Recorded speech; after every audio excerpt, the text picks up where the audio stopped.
Pessoal, já está gravando, tá? A aula. Então, peço que se manifestem no chat.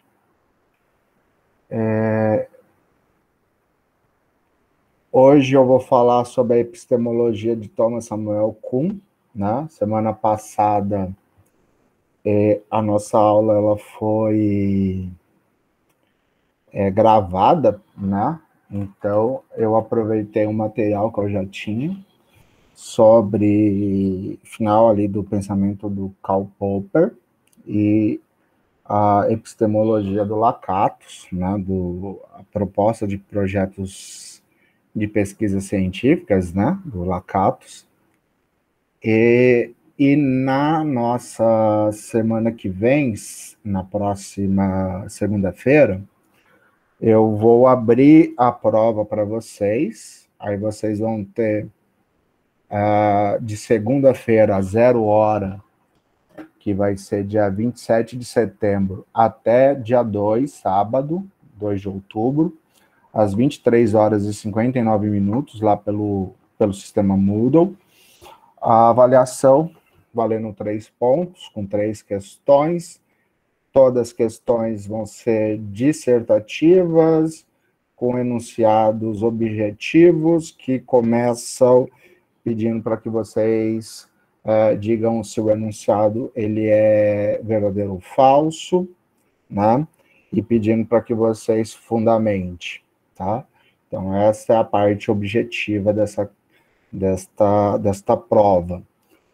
Isso vai me permitir que, se você considerar que o enunciado é falso, quando ele for, na verdade, verdadeiro, ele vai me permitir zerar a tua resposta, né? Prossigo na leitura. Então, você já vai ter o 0 ali naquela questão que você não soube apreciar se o enunciado ele é verdadeiro ou falso. Na segunda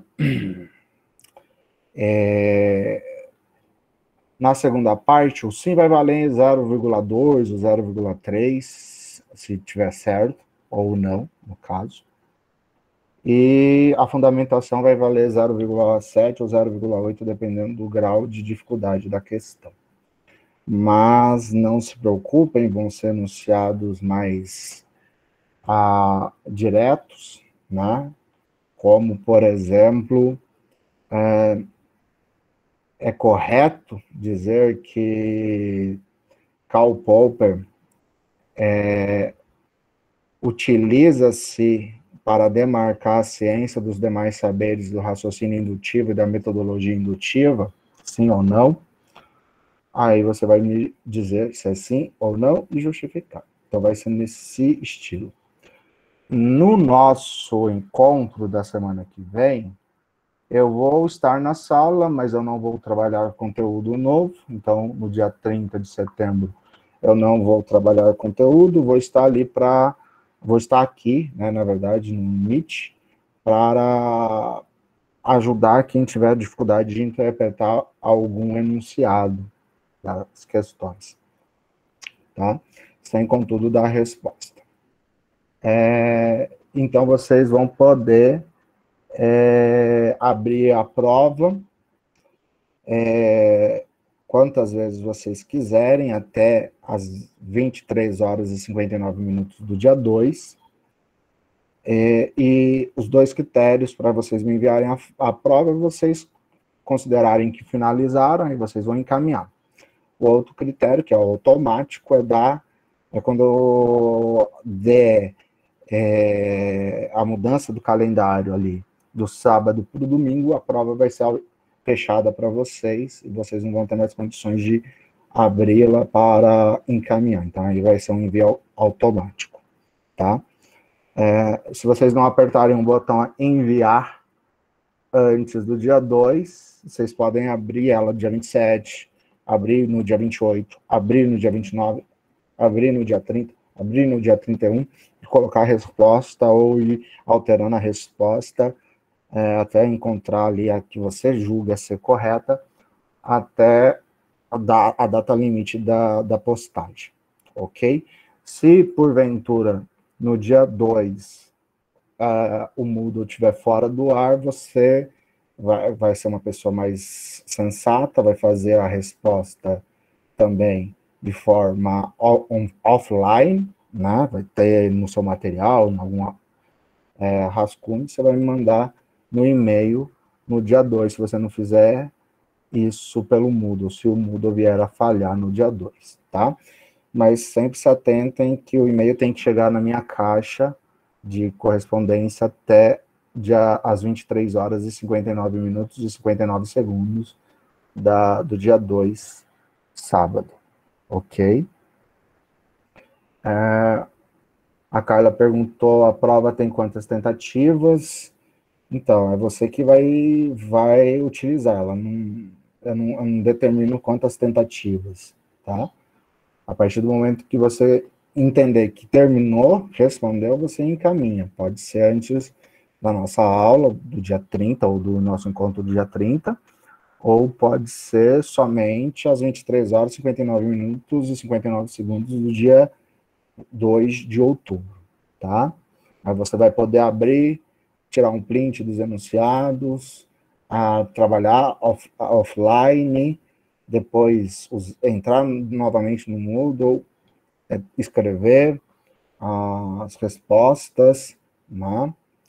Se eu não me engano, acho que eu deixo até a possibilidade de você tirar um print e encaminhar o arquivo, né? Uma foto do seu caderno, no caso, né? Tem alguns meios lá de colocar a resposta. Anexar um arquivo PDF, tá? Então, vocês têm essas possibilidades. A Maria Clara está perguntando, sei que o senhor já explicou isso e no e-mail, mas eu ainda não entendi como vai ser formada a nota semestral. Pode explicar novamente? Posso. 3 pontos é das presenças de hoje para trás, né? Das aulas remotas que foram síncronas, ou seja, igual a esta que está ocorrendo, né, ao vivo, que não foram gravadas prévia ou posteriormente, né, como eu fiz semana passada. Então, todas as aulas que foram remotas e síncronas ao vivo, né, a transmissão, elas vão formar um conjunto e quem participou dessas aulas vai ter já 3 pontos. Quem não participou dessas aulas que foram síncronas, todas elas têm uma questão, um questionamento para você responder. Você tinha lá um determinado prazo de 1 ou 2 semanas para responder as aulas que você teve que assistir posteriormente, por algum motivo, para recuperar essa pontuação da participação da frequência na aula. Então, 3 pontos da nota N1 vai ser da participação nas aulas, ou das resoluções das questões colocadas ao final das aulas.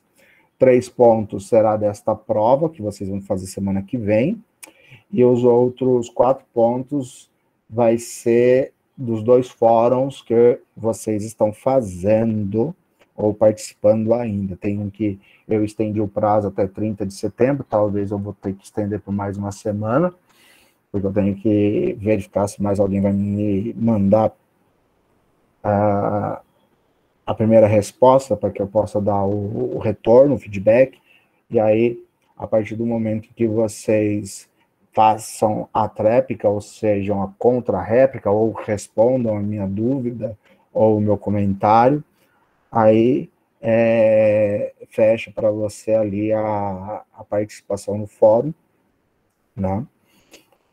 E dentre as 2 notas que eu te der, seja na primeira maneira como você respondeu o fórum, ou na segunda, como você esclareceu minhas dúvidas, a maior nota de 0 a 2 é a que vai contar. E tem um segundo fórum também, de 0 a 2, aí sempre considerando a maior nota que você tirar. Aí soma as duas, aí eu lanço lá no livro como uma nota de 0 a 4. Deu para entender, Maria?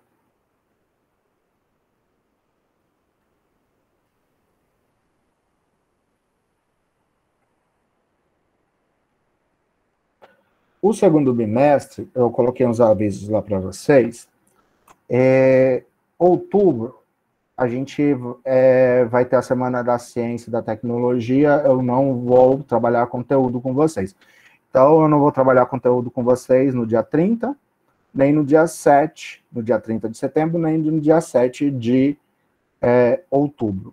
No dia 14 de outubro, eu vou estar numa formação no mesmo horário da aula. Então, eu vou ter que gravar a aula. Provavelmente eu faço isso ali naquela Semana da Ciência e Tecnologia. No dia 21, eu também vou estar numa formação. Então, vou deixar a aula gravada para vocês, referentes a 14 e 21 de outubro. Dia 28 é ponto facultativo referente ao dia do servidor público. Então, não vai ser dia letivo. Nós vamos voltar a nos encontrar pelo Google ou lá na instituição, vai depender isso da decisão da DIGE e da reitoria, no dia 4 de novembro. Aí teríamos conteúdo 4, 11 e 18, se eu não me engano, 25 talvez, de novembro. Aí fecha o mês de dezembro para as avaliações, basicamente. Então, vou fazer o seguinte, não vai ter nenhum fórum, mas no segundo semestre, no segundo bimestre, ou para N2, e aí eu vou fazer da seguinte forma: a participação de vocês nas aulas de novembro, basicamente, nas aulas presenciais ou remotamente transmitidas, ela vai contar 6 pontos, e aí eu aplico uma prova de 4 questões, cada questão valendo 4 pontos. Então, vai ser a participação nas aulas, ou a resolução de algum questionamento das aulas que forem transmitidas ao vivo, e vai ser também 4 pontos da prova. Então, 6 para as aulas, 4 para a prova, e aí eu fecho a N2 de vocês. Entenderam, gente?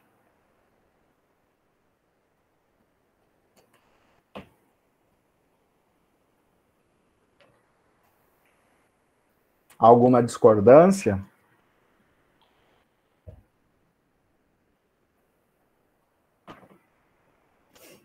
Ok, tá? Então, dica, né? Uma questão da prova vai ser da aula gravada da semana passada, tá? Muito provavelmente sobre o pensamento do Lakatos. Então, quem não teve tempo de ver essa aula vai ter a semana inteira para ver a aula, porque vai estar disponível, não é uma prova sem consulta, vocês vão ter a semana inteira para consultar. 30 de setembro eu vou estar à disposição de vocês, eu vou estar à disposição de vocês também na permanência para tirar dúvidas, tá? Então, uma questão é da aula passada, foi gravada, uma questão vai ser da aula de hoje, e aí, das outras aulas passadas, eu vou tirar a terceira questão, ok? Tranquilo? Então, vamos lá, falar um pouco aí de epistemologia. A epistemologia é um nome chique para falar a filosofia da ciência, tá? Episteme, em grego, significa conhecimento, né?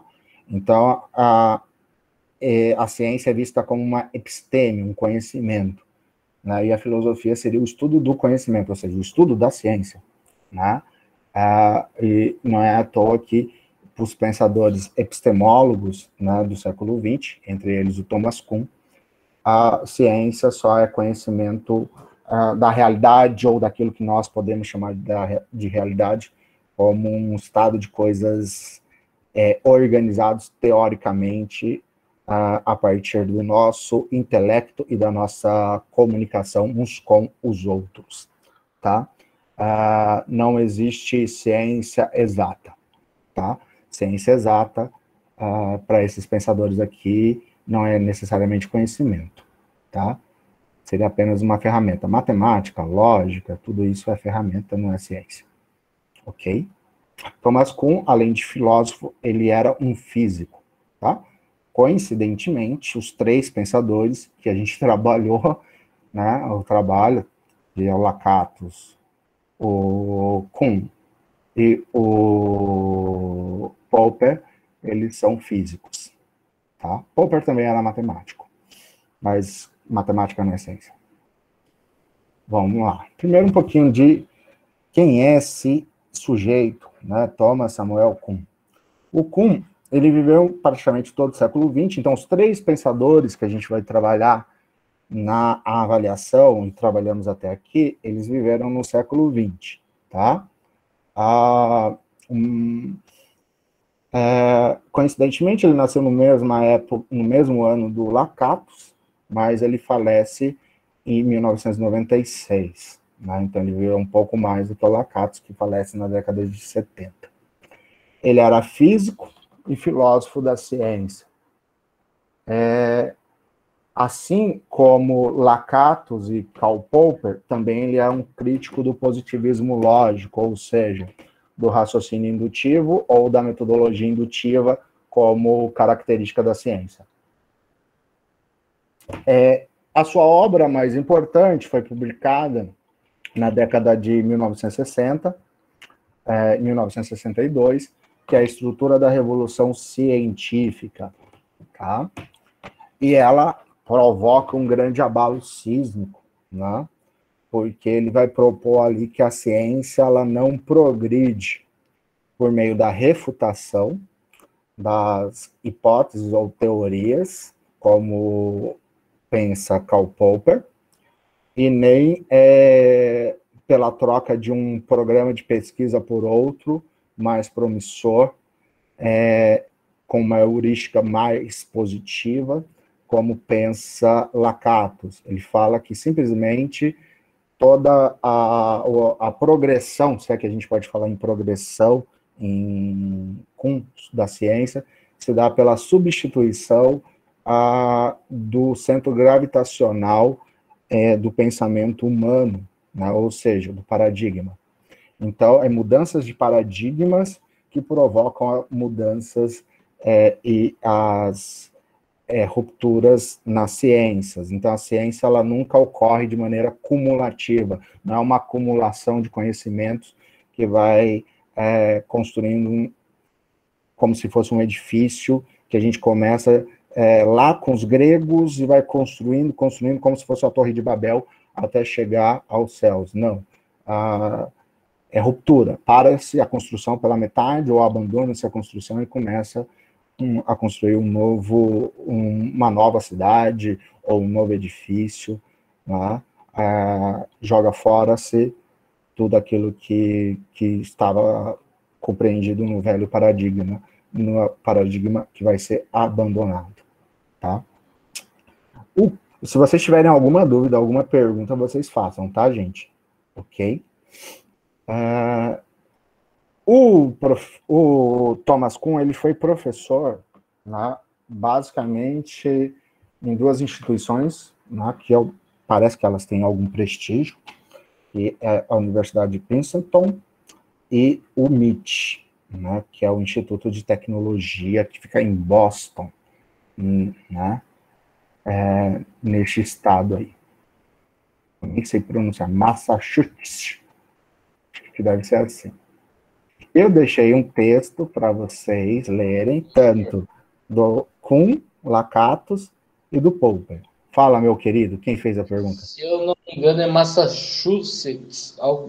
Massachusetts. Algo do tipo. Beleza, obrigado. Bruno, né? É. Bruno, obrigado, tá? O Popper, aliás, desculpa, o Kuhn, hoje a gente só vai falar desse item 1, paradigma, tá? Nas próximas aulas que eu vou gravar, aí eu vou falar de ciência normal, vou falar de revolução científica, da incomensurabilidade e das implicações. Então, disso na ciência. Então, mais uma dica quente. A pergunta como vai ser sobre paradigma, tá? Na prova.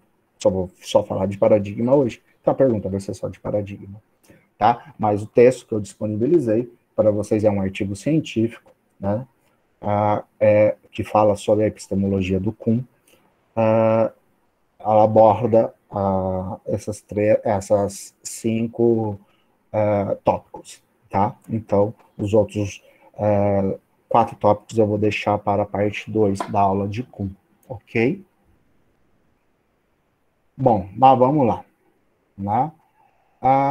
Eu detesto, eu não faço mapa conceitual, né? Por isso que eu busquei esse aqui de alguém, acho que de um aluno aí do aluno 1, 7, 9, 12, tá? Mapa conceitual para mim não me ajuda muito, não. Mas vamos lá, né? Eles fizeram esse mapa, né, e eu peguei deles, sobre o paradigma. Então, o que é o paradigma? O paradigma, em linhas gerais, ele é aquilo que o Hirakato chama de ideias centrais de uma determinada linha de pesquisa científica. E essas ideias centrais, elas não podem ser refutadas, então elas vão ser o centro gravitacional de todo o sistema de pesquisa, né? E no caso do Thomas Kuhn, o paradigma, ele não só diz quais são os princípios, o que se tem que pesquisar, quais são os problemas, quais são as dificuldades que o laboratorista, o cientista no laboratório tem que procurar das respostas, diz o problema, diz a metodologia, as ferramentas, ou seja, ela determina como que deve ser montado o quebra-cabeça do jogo científico, tá? Então, em linhas gerais, o paradigma, ele estabelece ali uma espécie de um jogo de quebra-cabeças, com tantas peças, com uma imagem, como chegar naquela imagem, as metodologias e assim sucessivamente, tá? Quando o paradigma está consolidado, nós temos aquilo que o Kuhn chama de ciência normal. Quando o paradigma está em vias de destruição, né, como se fosse um sol, que é o centro de uma determinada galáxia, ele começa a se deturpar, né, tornar-se anômalo, ele não consegue mais dar conta dos fenômenos que começamos a observar, né? Esse paradigma ele está morrendo, e aí esse paradigma vai levar a uma crise. Então, quando o paradigma está sólido, solidificado, tem a ciência normal. Quando o paradigma está morrendo, né, eu tenho a crise nas ciências, e aí eu vou ter a revolução científica, né, ou seja, para-se tudo que está se fazendo no laboratório, né,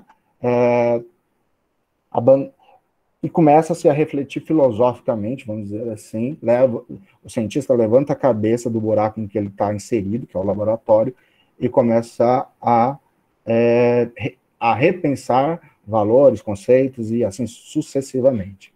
Então, a crise no paradigma leva à revolução científica. Um paradigma solidificado, ele vai criar a ciência normal, e a ciência normal é uma ciência muito mais voltada a responder as perguntas feitas pelo próprio paradigma e que as respostas estão no próprio paradigma, então, portanto, acaba sendo um trabalho muito mais burocratizado e menos filosófico, tá?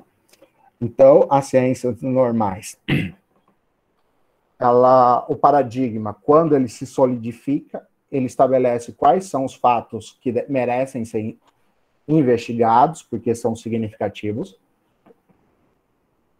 Há, na comunidade científica, que se apoia nesse paradigma solidificado, um acordo quanto ao fato é o estado de coisas, e a teoria é sempre a organização lógica desse estado de coisas criando a realidade, ou aquilo que chamamos de realidade, né, de acordo com o que determina o paradigma, ou seja, a essência do paradigma.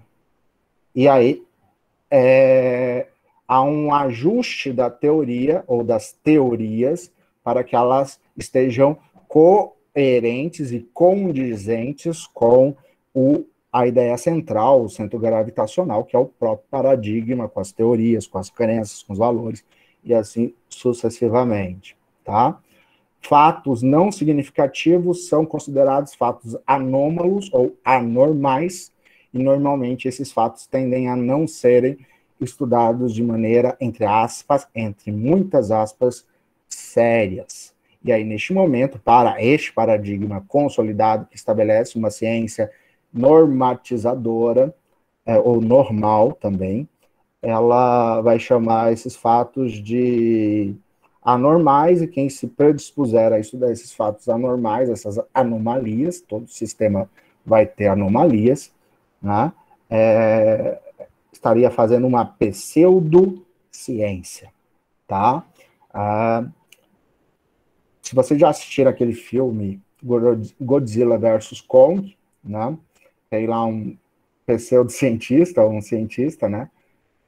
Que escreveu um livro sobre a Terra Oca, né? Dizendo que existiria no centro do nosso planeta um ecossistema, né? Com uma gravidade diferente, com montanhas, rios e animais, e assim sucessivamente, e de lá que viria os titãs, como o Godzilla e o Kong, né?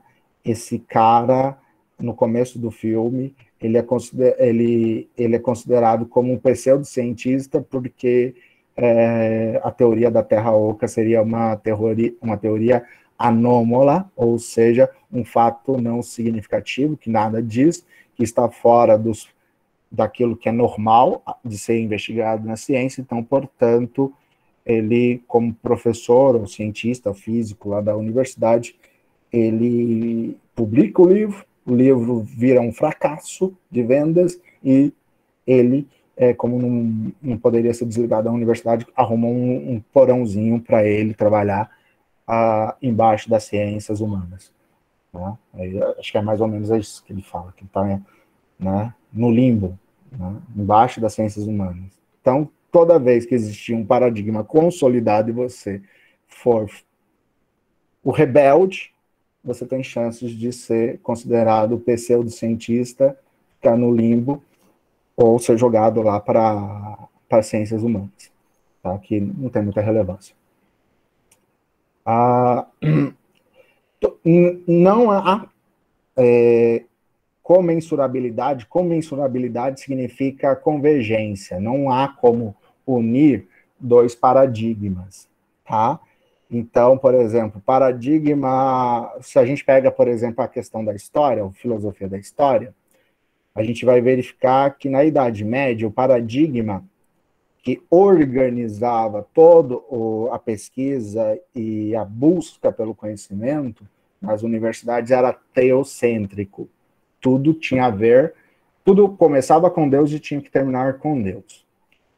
A modernidade, ela passa a existir a partir do momento em que substitui-se a ideia de que tudo começa com Deus e termina com Deus para a consciência humana. Tudo começa na consciência humana e é voltado para a consciência humana, né? Então, a gente tem um paradigma teocêntrico na filosofia medieval e, portanto, na história, de certa forma, que determina o que se pesquisa, por que se pesquisa e quais os limites da pesquisa e como se faz. E na modernidade, né, no período que a gente conhece como modernidade, que vai de 1500 até 1800, né, o paradigma era o paradigma do antropocentrismo, ou seja, a consciência humana agora passa a ser o centro gravitacional da realidade. Não é convergente, não existe como unir o teocentrismo com o antropocentrismo, ou seja, não há possibilidade de unir no mesmo paradigma e aceitar os dois paradigmas vigendo na mesma época, tá? Então, é isso que é incomensurabilidade. Se um se torna hegemônico, ou seja, ele passa a ter mais adeptos, mais aceitabilidade pela sociedade científica ou pela sociedade, cultura humana, o outro tende a desaparecer ou a ser jogado no limbo.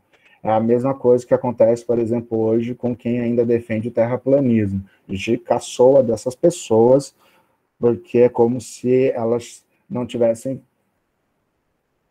entrado na Idade Antiga, passado pela Idade Média, chegado na Idade Moderna, ultrapassado a Idade Moderna, vivendo num mundo pós-moderno e habitando hoje um mundo contemporâneo.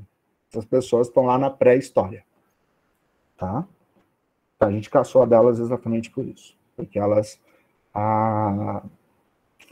querem juntar coisas que não fazem o menor sentido. Como que eu posso falar de globalismo, como o Ernesto Araújo falava que existia um globalismo contra Deus, a família e o Bolsonaro, e ao mesmo tempo falar de terra plana. É impossível. Né? O cara mostra que qualquer um pode ser servidor público, né? Fazer o Instituto Rio Branco não é difícil, não. Tá? Se até ele conseguiu, né? Acho que se eu treinar a minha cachorra Mel, ela consegue também. Tranquilo? Alguém ia fazer alguma pergunta?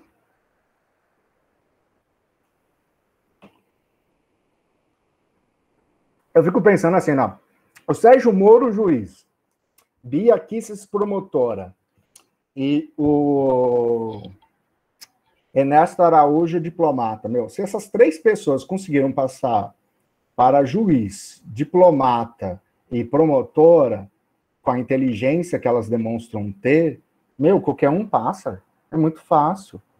Né? Então, basta um pouquinho de esforço, só decorar algumas coisinhas, depois você esquece tudo, como eles esqueceram. Né? E fazem da sua própria verdade. Primeiro você tem que entender o que a banca está cobrando. Se você entender o que a banca está cobrando e estudar o que a banca está te cobrando, né? Ou seja, se você se adequar ao sistema, você passa em qualquer coisa, aí depois, né, dada uma certa autonomia que existe nesses cargos, né, já que não existe hierarquia, eu posso fazer o que eu quiser. Né? É o que aconteceu com o Sérgio Moro, Bia Kicis e o Ernesto Araújo. Fala, meu querido, quem que é? Também tem o negócio de ter aqueles contatinhos lá, né? Não vou dizer, acho que não necessariamente, né?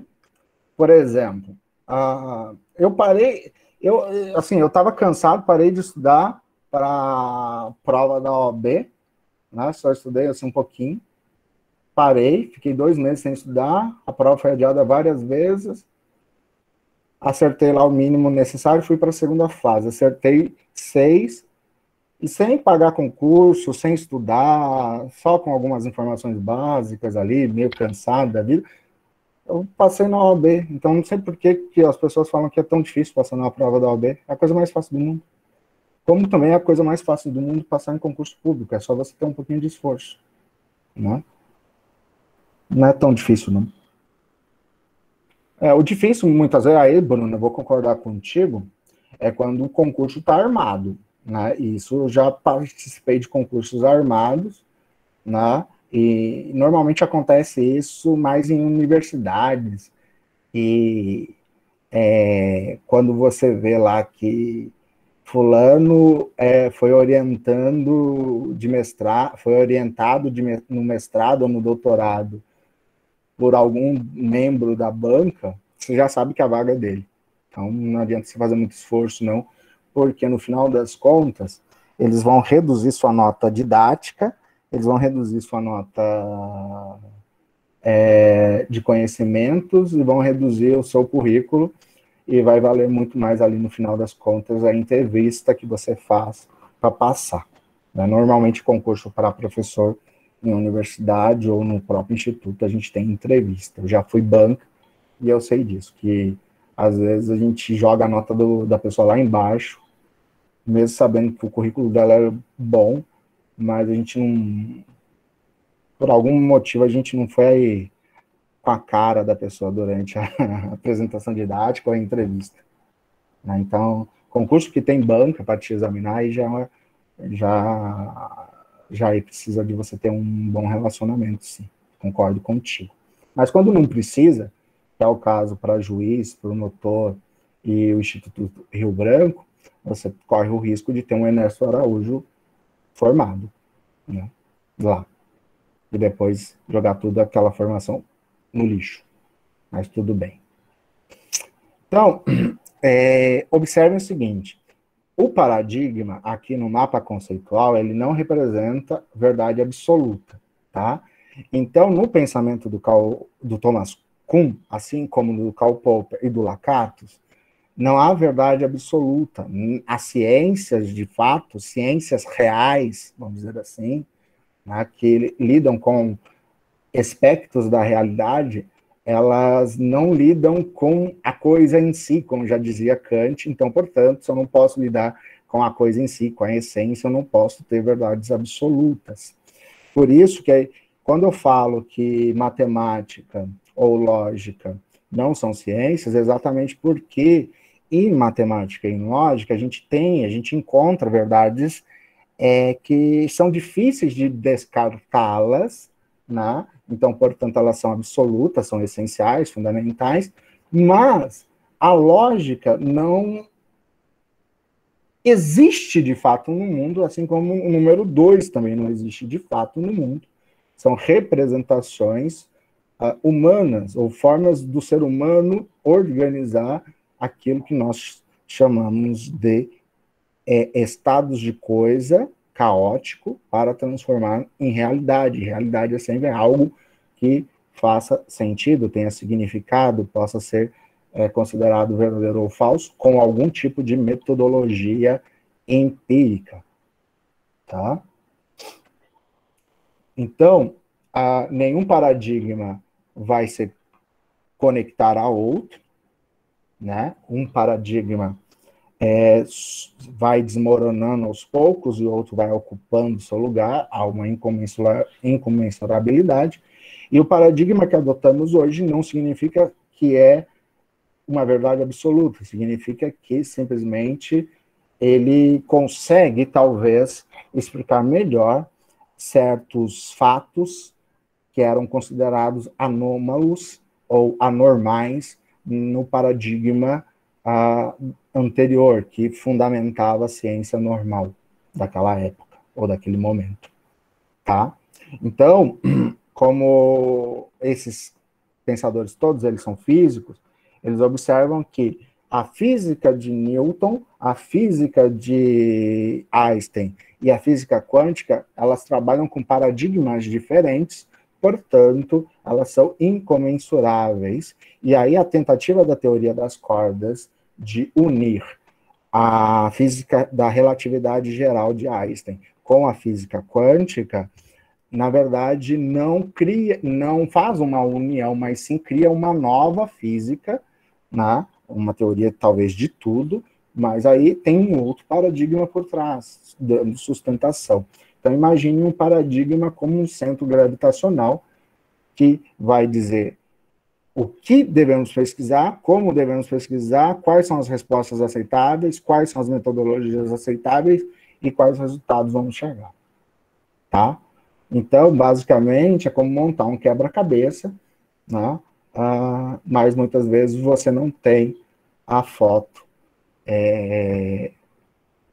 como no jogo de quebra-cabeça, de como que você tem que imagem final você tem que chegar nela, tá?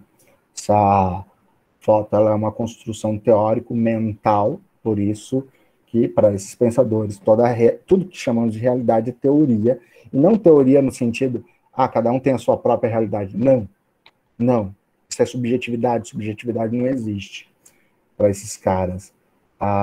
Isto é um processo de transmissão e reprodução cultural sistêmica que faz com que a realidade possa ser a mesma para pessoas diversas ou diferentes, tá? Porque no final das contas, a realidade, tudo que a gente chama de realidade, ela tem uma lógica, um padrão lógico, tá? E é o padrão lógico que o paradigma exala, né, como se fosse um cheiro, que nos permite alcançar certo grau de objetividade, tá? Certo grau de objetividade, e com isso, todos os fatos que forem assignificativos ou anormais vão ser ignorados, tá? Se as ciências normais elas já não conseguem mais resolver os problemas, ou começa a aparecer fatos assignificativos ou anormais em maior quantidade, não há possibilidade mais de ignorar, não existe mais nenhuma teoria que o paradigma possa produzir para sustentar a ocorrência daqueles fatos que agora não podem passar desapercebidos. Aí a necessidade de levantar a cabeça, pensar fora da caixinha, e aí começa aquilo que o Kuhn chama de revolução científica. A revolução científica, na visão do Kuhn, e aí por isso que eu peguei esse mapa, porque ela está coerente, ela nasce da insatisfação dos jovens pesquisadores, sempre são jovens, tá? Velho nunca muda. Quanto mais velho você fica, mais incapaz de pensar a novidade você é, tá? Por isso que, por exemplo, é muito difícil conversar com pessoas que se perderam aí no rebanho, né?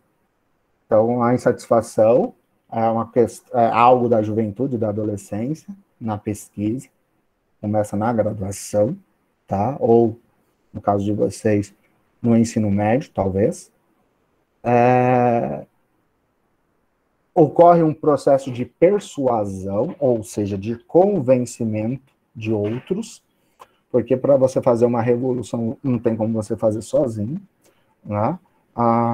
Embora a gente vai lá carimbar, né, a Darwin como um cientista revolucionário, Marie Curie como uma cientista revolucionária, ou Einstein, obviamente, eles não estavam sozinhos, tá?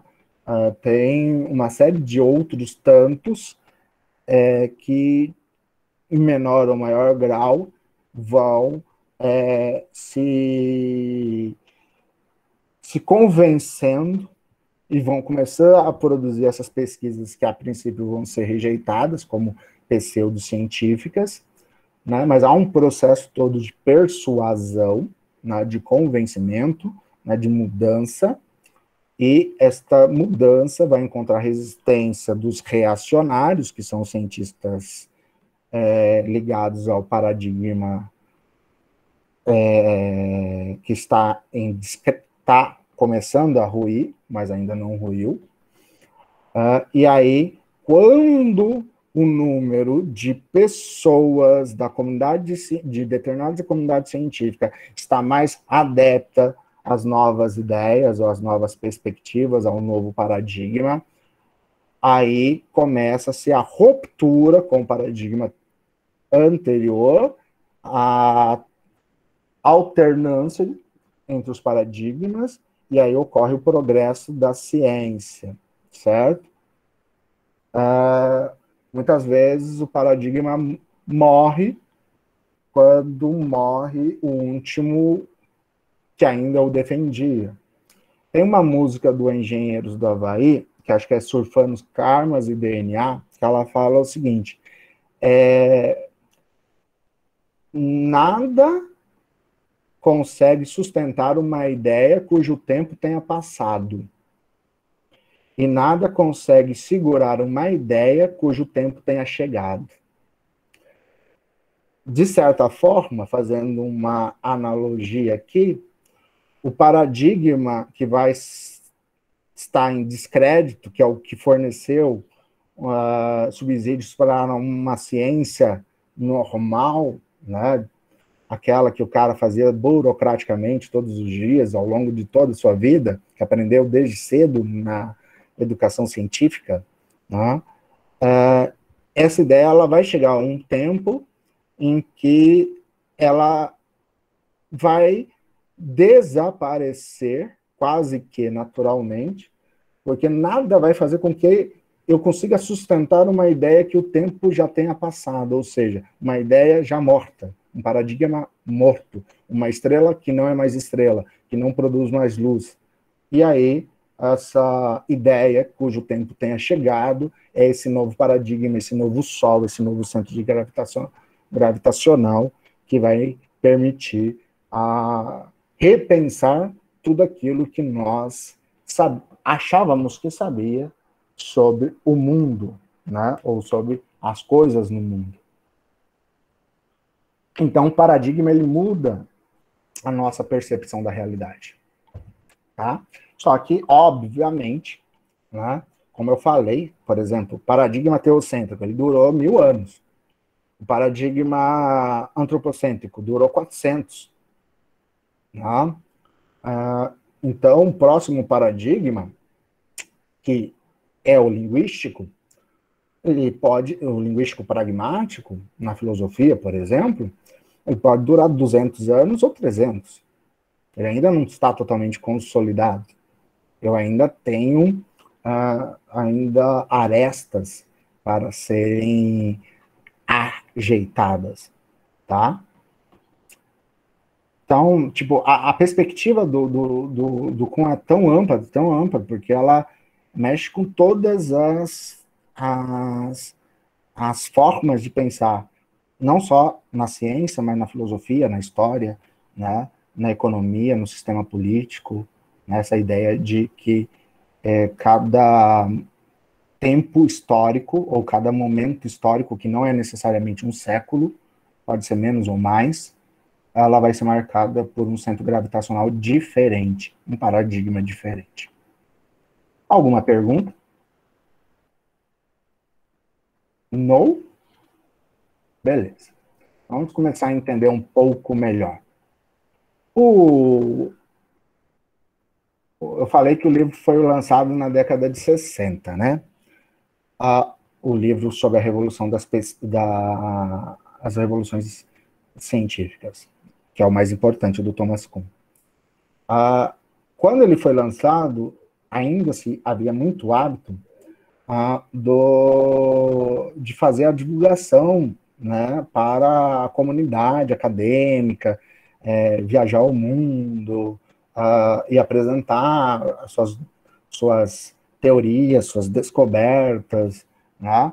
E o Kuhn fez a mesma coisa, né? Que hoje a gente chama de feira de ciência, semana de ciência e tecnologia, né? Mas uma escola muito mais global. Hoje tem menos, até porque você vai fazer a publicação, vai por artigos, pequenos artigos pelas revistas científicas. Hoje é muito raro você lançar um livro completo, mudando toda a forma de se compreender a realidade. Até porque não adianta nada, como o vídeo e o papel aceita tudo, né? Esses caras aqui, eles estão falando que para você ter credibilidade, você precisa persuadir o outro, né? Fazer com que outra pessoa tão inteligente quanto você concorde contigo, tá? Então, eles não estão atrás de discípulo ou de gado, tá? Então, não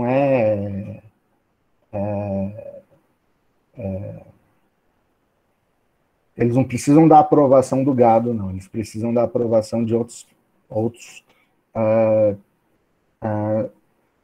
pensadores ou pensadoras tão gabaritadas quanto eles, tá? E uma delas é a Masterman, Margaret Masterman, que vai ler a obra dele e logo na primeira vez que ele vai para a Inglaterra fazer a divulgação, ela já fala, mas, meu amigo, você, no seu livro, você me dá 22 significados distintos para a concepção de paradigma. Na ciência, costuma-se ter uma busca por acabar com a dubiedade, né? Um termo científico, ou um termo na ciência, não pode ter 2 significados, ou 3 significados, ou 4 significados, porque senão a gente não vai saber do que você está falando, e o seu está tendo 22 significados. Isso é uma crítica grave para quem está apresentando uma nova forma de se compreender a ciência. E ele, obviamente, não vai mostrar o dedo do meio para Margaret, porque ele é uma pessoa com formação, né, com prestígio e com criticidade, capacidade, inteligência, racionalidade. E aí ele vai trabalhar na melhoria do conceito de paradigma para diminuir de 22 significados para um só, nas próximas edições da obra. A primeira, foi lançada em 1962. Tá? Então, até o final da vida dele, ele ainda estava trabalhando numa forma de conceituar melhor a palavra paradigma, para que ela não gerasse tantas desavenças. Infelizmente, o tempo dele foi mais curto do que o tempo de vida dele foi mais curto do que o tempo que ele precisava para diminuir de 22 para 1. Então, ele conseguiu diminuir de 22 para 2. Tá? Então, basicamente, existe um conceito geral de paradigma, né, que é o primeiro, e ele vai dizer lá, né, que o paradigma é todo um conjunto de compromissos, de pesquisas de uma comunidade científica. Aqui a gente está falando de ciências, óbvio, né, mas poderia substituir ali, substituir a palavra científica por filosófica, por artística, por religiosa, por política, tá? Porque, de certa forma, o pensamento dele se espalha, tá? Sai do campo da filosofia da ciência e vai para as outras áreas não científicas, ou que não cabem dentro de uma noção de ciência. Tá? E aí, esses compromissos de pesquisa, esse conjunto de compromissos de pesquisa, ele vai estar relacionado com as constelações das crenças, ou seja, aquilo que os jovens pesquisadores ou os velhos pesquisadores acreditam, seu caso, os valores, né, que eles atribuem às suas teorias, o valor, né, no sentido de ser mais ou menos digna, ser mais ou menos certa, ser mais ou menos correta, e assim sucessivamente, aqui valores quase que no sentido moral do termo, né? Técnicas partilhadas pelos membros de uma comunidade determinada, porque uma das características principais da ciência, né, é que o que eu estou pesquisando tem que ser reproduzido por uma outra pessoa em outro lugar do mundo, adotando as mesmas crenças, os mesmos valores e as mesmas técnicas. Porque se não há verdade absoluta, é o método, né? As crenças, os valores e as técnicas e a capacidade de reproduzir que garante certa objetividade. Por isso que eu falei, por exemplo, para vocês que a prova ela vai ser dissertativa, mas objetiva.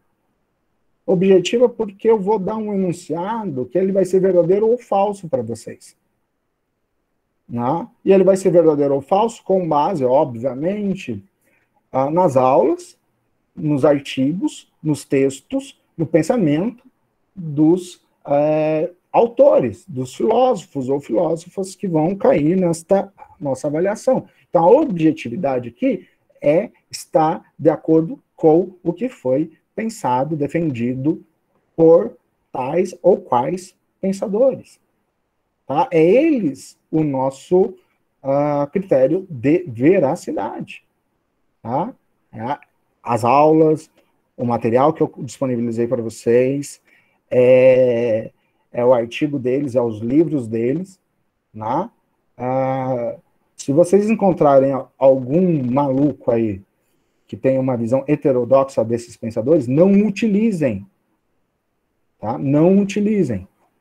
porque aqui eu estou dando uma visão ortodoxa, tá? É o que os caras pensavam e o que os seus comentadores mais honestos dizem e concordam com eles sobre o que eles pensavam. Óbvio que qualquer coisa pode ser interpretada de uma maneira diferente, mas aqui também na comunidade científica existe padrão, existe coerência, tá? E existe maluco, que se diz filósofo, tá? Não vão nos malucos, por favor, meus amores, tá? Pelo menos não na prova. Senão é zero, tá? Não posso fazer muita coisa diferente para vocês, tá? O segundo é um significado menos geral e mais restrito, que ele vai chamar de exemplares. Eu vou trabalhar cada um desses dois significados aqui com vocês, tá? A título de ilustração, como eu falei, que se espalha para a ciência, tá?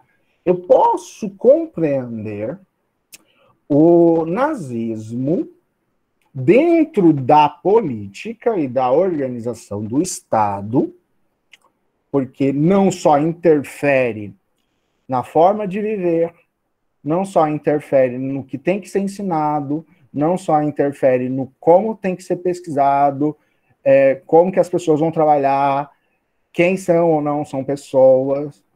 Eu tenho um nazismo, é um paradigma, tá? Porque eu tenho uma constelação de crenças, valores e técnicas partilhadas ou compartilhadas, tá?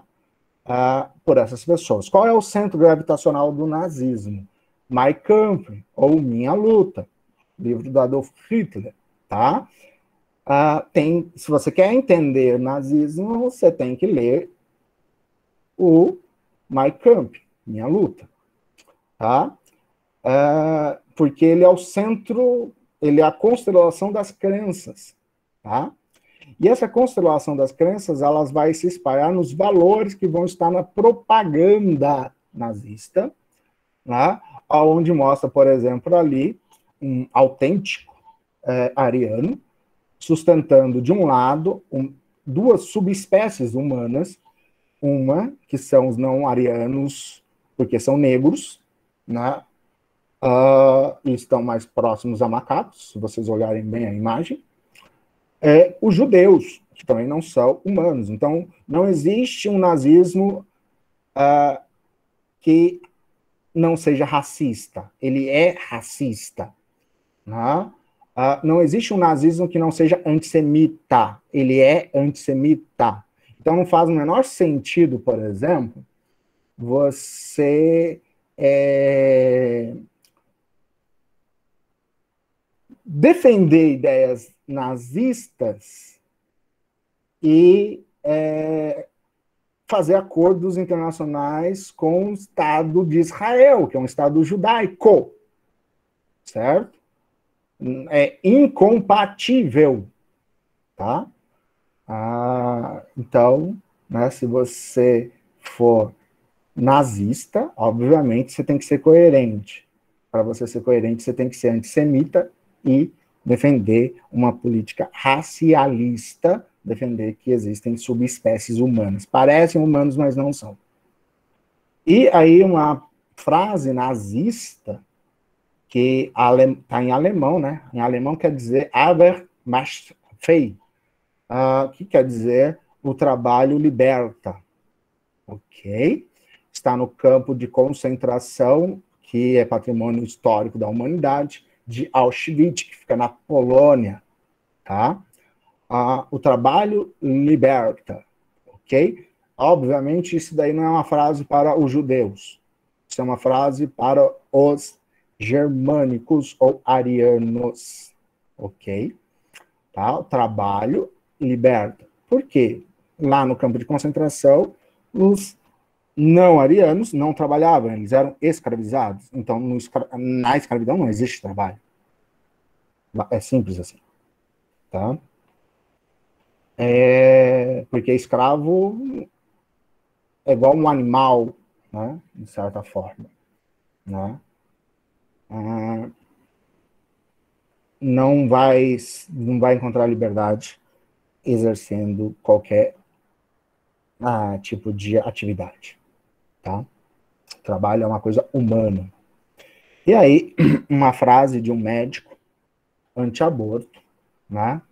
Que diz o seguinte: os nazistas testaram a hipótese de que o estresse inibe a ovulação ao selecionarem mulheres que estavam prestes a ovular e as enviando para câmaras de gás, apenas para as trazerem de volta após sua realística falsa execução, para ver que efeitos causavam sob o seu padrão de ovulação. Um percentual extremamente alto dessas mulheres não ovulou. Fred Nernberg está ressaltando os valores, o quão a ciência nazista nos permitiu compreender o estresse provocado no organismo humano, no caso aí dos liberação de hormônios, né? Ok, beleza. Aí é uma análise, como que a gente poderia dizer, desprovida ou não provida, de uma análise ética, né? Hoje, como a gente opera sobre um código de pesquisa ética, você não pode fazer um tipo de pesquisa desse com o ser humano sem o consentimento do ser humano, tá? Se você fizer isso, você compactua com o pensamento deste médico. Eu acho que é brasileiro, depois eu vou procurar para saber se é. Até aqui tranquilo, meus amores? Sim, senhor. Tá, qualquer dúvida vocês falam, tá? Então vamos lá, a visão genérica, paradigma como matriz curricular, tá? Não como exemplo. Eu vou utilizar, eu usei de história, agora eu vou usar de uma ciência ou uma pseudociência para alguns, né? Na psicanálise, eu tenho as generalizações simbólicas, leis da natureza ou princípios, que são as constelações de crenças. Então, todo psicanalista, ele tem que acreditar que existe, pelo menos, uma tripartição da psique humana, tá? Daquilo que a gente chama de psicológico, né? Ser psíquico. Né? Uma é o id, que é a parte do inconsciente. Ele é inato e instintivo. Ele é amoral.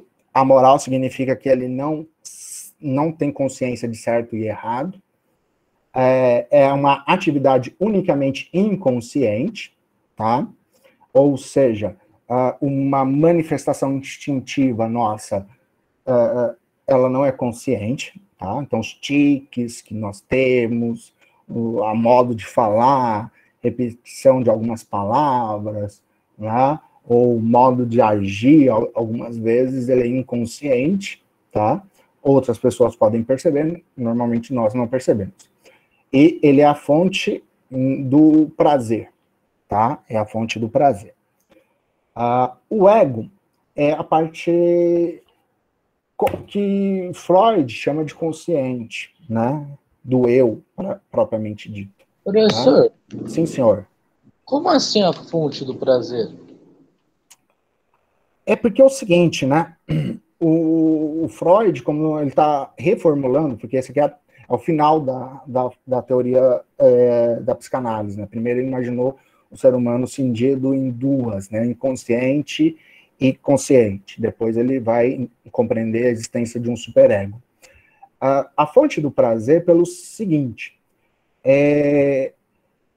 quando você gosta de algo, você quer usufruir aquele algo até o limite, ou até mais do que o limite. Você ultrapassa o limite a ponto daquilo se tornar um vício para você. E você cada vez mais precisa mais daquela coisa para alcançar o mesmo grau de satisfação, certo? É teu inconsciente pedindo mais açúcar, eu estou com o inconsciente pedindo mais sexo, é o teu inconsciente pedindo mais coisas que ele entenda que seja agradável, que gere prazer. tá? Ah, tá, entendi agora. Entendeu? Então, prazer basicamente é para afastar uma carência, tá bom? A carência é a dor. Basicamente, lá os gregos antigos acreditavam que nós éramos movidos por dois estímulos, o prazer e a dor, tá? Aqui o Freud ele vai colocar o prazer todo ele no inconsciente, ok? E o inconsciente ele não tem limite, tá? Ele sempre quer mais, ele não se satisfaz com regras, ok? Aí eu tenho o ego. Já assistiram um filme chamado Divertidamente? No Sim. filme Divertidamente, o ego a gente pode pensar que seja aquela a primeira personagem que aparece na cabeça da menina, como ela acreditando ali que acordou, está no mundo, agora tudo beleza, ela que vai controlar os atos e as ações ali da personagem. O ego é ela. Aí depois vai chegar os outros sentimentos, tal, o processo de memorização e tudo mais, e aí ela vai ver que ela tem menos controle do que ela imaginava ter, né? Por exemplo, elas não querem, por exemplo, que as outras emoções cuide do ser físico da pessoa ali, porque poderia causar aborrecimento. Né? Ela seria ali o ego, você vê que ela está ali tentando sempre resolver os conflitos com as outras partes da personalidade psíquica da personagem. Então, o que é o ego? O ego ele é formado a partir do id. Então, primeiro existe o id, depois forma-se o ego. O ego é uma parte consciente, então ele tem uma moral ligada mais ao mundo prático, mais à pragmaticidade, ou seja, quando a gente começa a educar a criança, é a partir do momento em que a criança começa a ter algum movimento motor, né? E a partir do momento que ela tem algum movimento motor, a gente começa a podar ou criar tabus, né? E a palavra educadora ou moralizante é sempre o não. Não faça isso, não faça aquilo, né? E a criança ela vai aos poucos interiorizando isto. Mas a primeiro ponto é uma moral pragmática, ou seja, depende aí das referências de autoridade ou a pai e mãe, né, no caso, né, ou outras pessoas, para introjetando ali a moralidade, que no início é pragmática, né, sempre tentando fugir do castigo do não e assim por diante. E a criança ali como um id, ela sempre testando, ela, né, você fala não, ela insiste, né, até que você tem que reprimi-la com um pouco mais de força. Então, né, ela não é moral porque ela entende que aquele é o melhor, o mais certo para ela. Ela só simplesmente quer se livrar da dor e o não, o castigo físico, a repressão, né, que a sociedade, que o mundo coloca, que o outro coloca, que vai formar essa moral mais ligada à prática, à pragmática, tá, do não. O ego ele é responsável pela atividade consciente, né? Quando a gente fala que a pessoa agiu com livre-arbítrio, ou seja, ela teve a capacidade de determinar a própria vontade, em Freud isso é uma grande mentira, porque a gente não é livre, tá? Porque o ego, ele sofre interferência do id, tá? Então, nem todas as nossas atividades são conscientes. Então, livre-arbítrio ou capacidade de determinar sua própria vontade não é uma coisa que, de fato, ocorreria. E é o que está relacionado àquilo que nós chamamos de princípio, ou ele chama de princípio de realidade, ou seja, estar consciente é como se você percebesse que a realidade ela é assim, porque você está acordado, ela tem um fluxo lógico, passado, presente e futuro, então você conseguiria distinguir o que é sonho, né? Mas o ego ele vai se construindo, né? Ele ainda não está totalmente construído na primeira infância, na segunda infância, até na adolescência ele ainda está em processo de formação, tá? Juntamente com o ego vem o superego.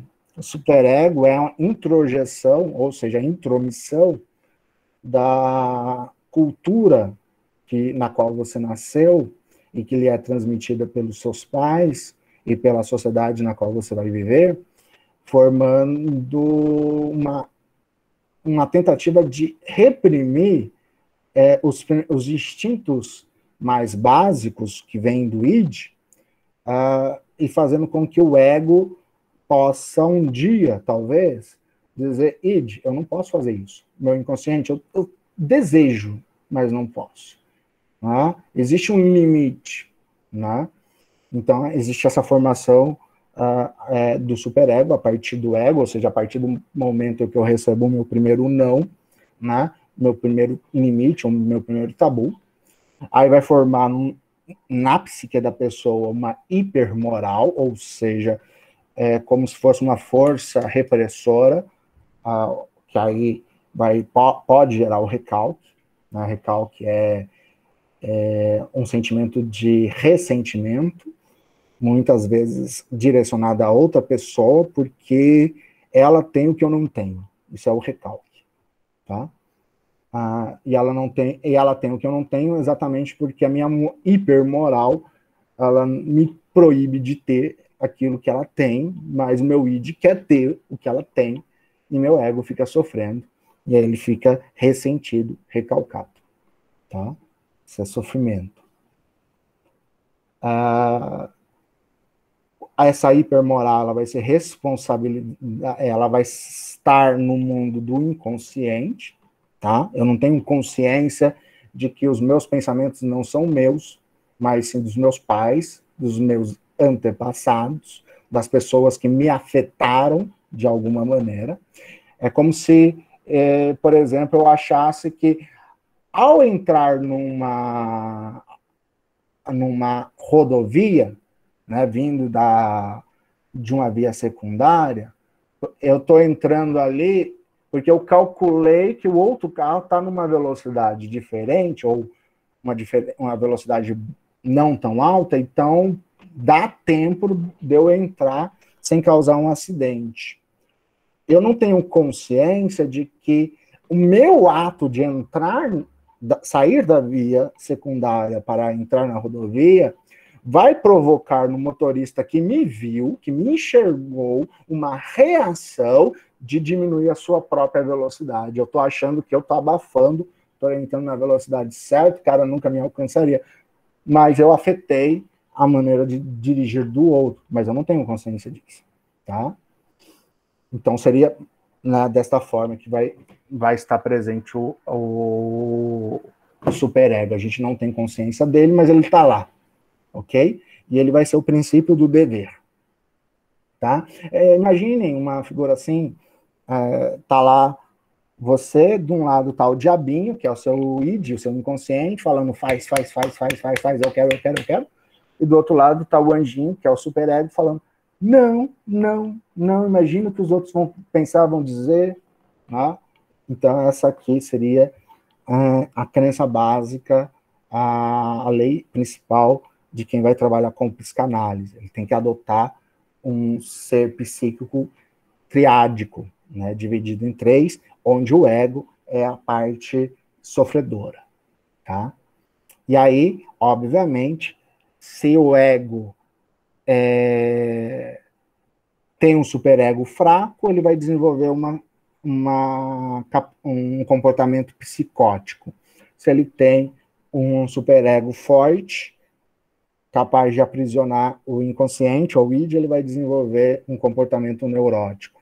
Então, aí, a psicanálise ela seria uma terapia, uma busca terápica, para que o ego conseguisse nem ir para a neurose, nem ir para a psicose. Tá? Isso aqui pensando, obviamente, tudo em termos de psicanálise. Eu não estou falando nada aqui de neurociência, neurobiologia ou estudos ligados ao cérebro, às sinapses. Tá? Isso aqui é só psicanálise. Tá bom, meus amores? E aí a gente vai ter os modelos particulares, né? Modelos particulares são como que eu vou representar essa concepção, né? Como que eu vou desenhar isto? E aí, na psicanálise, existe muito desenho do iceberg, né? Uma metáfora do iceberg, né? Como um modelo de imagem do ser cindido em três, né? Do ser psíquico cindido em três, onde aquilo que aparece na superfície é o consciente, abaixo, né? Um terço abaixo, eu tenho o superego, que é o pré-consciente, né? Também compreendido, não é consciente, ele é pré-consciente. É quando, por exemplo, putz, eu paro e falo, será que eu posso? Será que eu devo? O que os outros vão dizer? O que os outros vão pensar? Né? Tem pessoas que têm o superego muito enfraquecido, dado a liberalidade da sociedade ou dos pais, né? E tem pessoas que têm o superego muito forte, né? Que cria, de fato, um muro e reprime todos os seus inconscientes. Aí, obviamente, o inconsciente ele vai escapar, ele vai ter algumas fugas, né? E aí vai ter alguns comportamentos desviantes, que seria uma gravidez psicológica, a criação de uma fantasia de que foi molestado quando criança e tudo mais, tá? Por causa que, de certa forma, o inconsciente ele vai estar ali tentando fugir da barreira imposta pelo não consciente, pelo pré-consciente, que é o superego, né? E aí eu tenho o id, que é a primeira pulsão, vamos dizer assim, a primeira imagem. Então, quer dizer, eu tenho aqui, para ser um psicanalista, eu tenho que acreditar no id, no ego e no superego. Para representá-lo, eu posso usar a imagem ou o modelo do iceberg, uma concepção freudiana de psique, tá? E aí, vamos para a clínica, porque, na verdade, a psicanálise ela vai ser desenvolvida na tentativa de você trabalhar com pessoas que sofriam de neurose, psicose, que eram simplesmente, na Idade Média, ou no início da Idade Racional, chamadas de loucas, e trancadas em manicômio ou em locais para ficar afastadas das suas famílias, né? Ou com choques elétricos, tratamento totalmente desumano. Então, Freud vai desenvolver a psicanálise para tentar restabelecer uma certa lucidez ou um certo equilíbrio para o ego, porque, querendo ou não, todos nós, às vezes, estamos em vias de enlouquecer, vamos dizer assim, né? Então, aqui já é tratar a loucura de uma maneira mais científica, não assim, como o demônio no corpo, mas como pensar que haja camadas, como se fosse uma cebola, que formam a nossa psique, e há uma forma, talvez racional, de lidar com essas pessoas, de ajudá-las, que eu não preciso colocá-las com lobotomia, tratamento de choque, camisa de força, e trancá-las nos hospitais ou masmorras psiquiátricas, tá?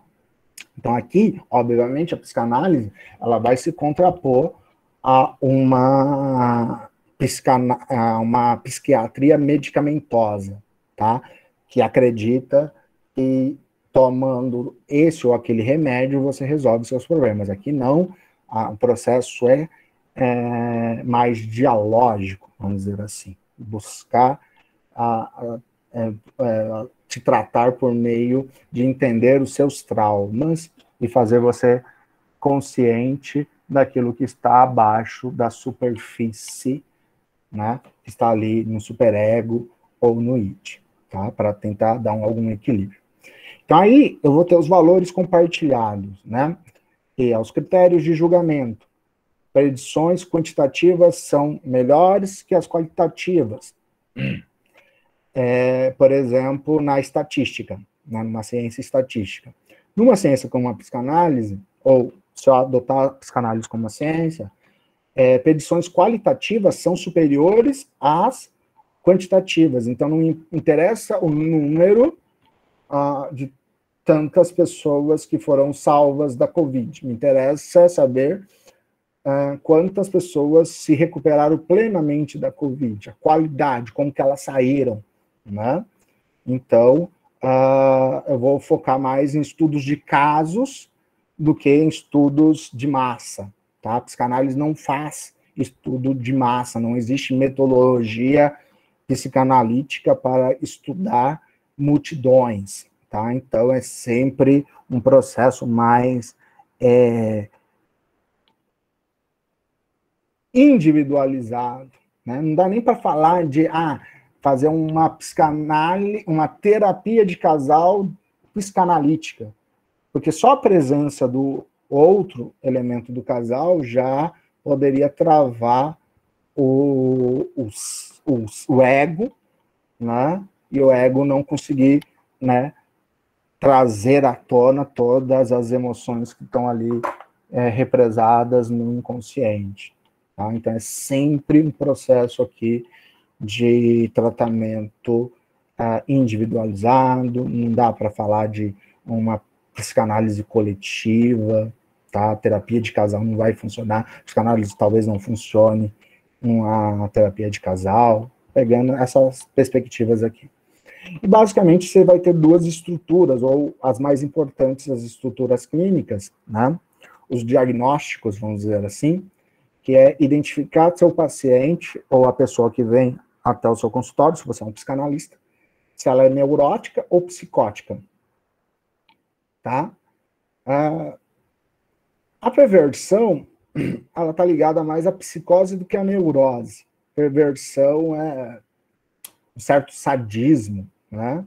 E tudo isso deriva da primeira castração que o Freud fala, que é o complexo de Édipo. O homem, por Freud, ele sofre uma castração que é o interdito sexual com a mãe, né? Que é o complexo de Édipo. E a mulher sofre duas, né?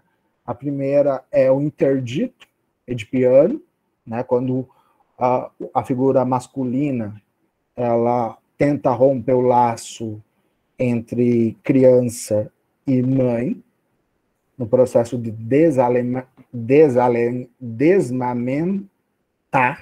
desmame.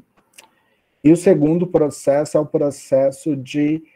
tem uma outra figura da mitologia grega, que o Freud ele gostava muito da mitologia grega, dialecta, que é o proibitório do incesto paterno, né? Porque aí a menina tende a focar o seu amor, a fonte do seu desejo, do seu prazer, da sua libido no pai, mas aí a figura materna ela vem e faz a interdição do pai, né? Então a mulher acaba sofrendo, na visão freudiana, duas castrações, tá? Primeira castração, separação física e psíquica da criança com a mãe, e a segunda, a proibição de um amor erótico com o pai. Tá? Tudo isso no mundo simbólico, tudo isso simbolizado. Tá? O neurótico, nessa visão, ele vai rearranjar a realidade, normalmente fugindo dela. Ele vai evitar um fragmento que possa ser ameaçador à sua realidade subjetiva que ele cria, né? A Terra é plana. Ele não tem condições de repudiar o outro, ele xinga normalmente, às vezes, ou um comportamento mais medroso, ele dentro da van mostra o dedo do meio, para quem está indo contra as suas convicções, e ele ignora uma parte daquilo que lhe é censurado. Ignorar significa aqui que ele desconhece a origem da sua própria neurose, tá? O neurótico, como eu disse, ele tende a ter uma o superego ele tende a ser mais forte, né? Imagina que o anjinho do seu lado é o Van Diesel e o diabinho do seu lado é uma criança de 1 ano. Tá? Então, não tem nem como ter uma luta justa. O psicótico, ele vai criar outra realidade também, substituindo a realidade repudiada. A realidade repudiada são os tabus, né? São o isso não pode, a sociedade não quer, tal. E o psicótico, né? Ele tende a criar um mundo mais próprio, mas um mundo que as suas regras é que valem. Então, eu vou ter o sociopata, o psicopata, normalmente vindo com essa visão aqui do psicótico, tá? E aí a terapia, muitas vezes, é para tentar curar ou restabelecer um equilíbrio entre o superego e o id, para dar mais força, fortalecer, fazer uma musculatura no ego, para que o ego possa colocar as mãos para os lados e falar, não, agora eu posso tomar as minhas próprias decisões. Tá? Se bem que Freud não acreditava nisso, na liberdade, né? Nosso comportamento ele é sempre uma reprodução daquilo que a sociedade forjou para nós. Então, não existe livre-arbítrio na psicanálise freudiana. Tá? Aqui, só para ler aqui o que está embaixo, né? O que está na base da neurose e da psicose é o mesmo mecanismo. A frustração decorrente da não realização de desejos infantis em razão de exigência da realidade do mundo externo ou do superego do mundo interno.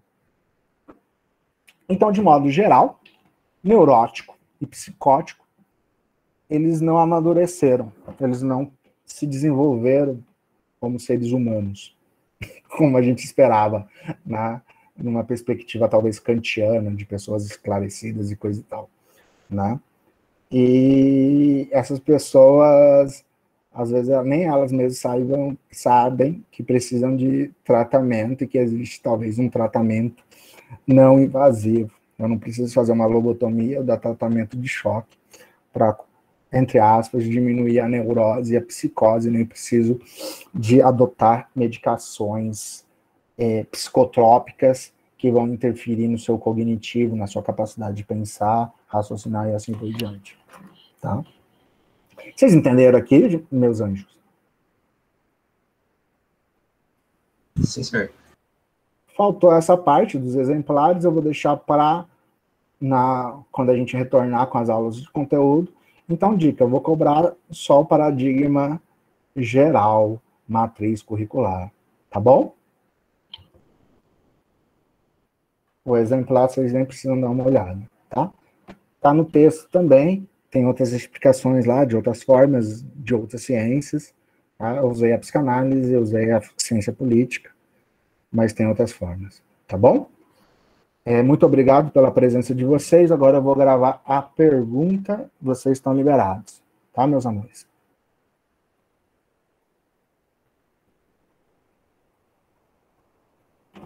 Falou, professor, até mais. Até mais. Partindo do pressuposto, né, da incomensurabilidade dos paradigmas que acreditava o Kuhn, né,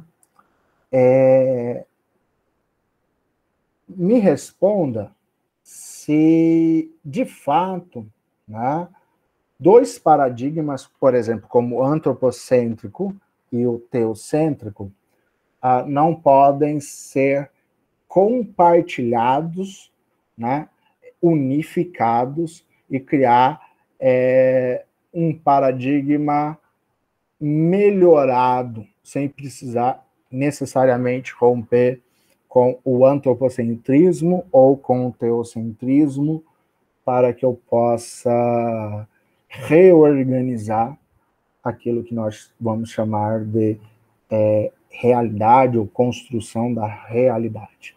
tá bom?